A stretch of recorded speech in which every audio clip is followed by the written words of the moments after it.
Oi ka ballam mana ni ya. Ro nim to hle me ya. Chamalam khan a vào kol ka sam kol chok lo dewa. Hi a chung ani. Ballam man chung a.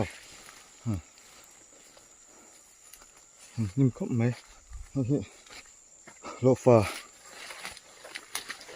Ni mane na pathum pali ba ni turin no fa roi la. Ni ka ta chuan sam zo theng. A vào kol hi. Ka sam chok lo dewa. Zao chun to lo vào kol sam to ki. Alu lo man to.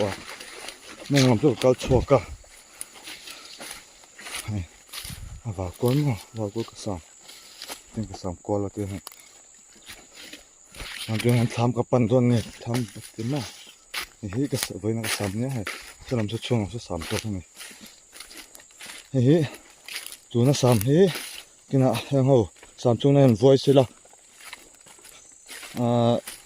Lawa aron chor anga ta chuan no turing ang kapang.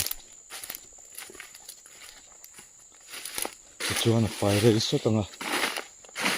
Hetia ka chuan khu a thena sang box ya a noi a chung ri lam mi kan ka fu don si lo lo tu kan ti hek lo tu ka hek nang ni don ka sia a chu hangin gan kha chu ka man thawa tatang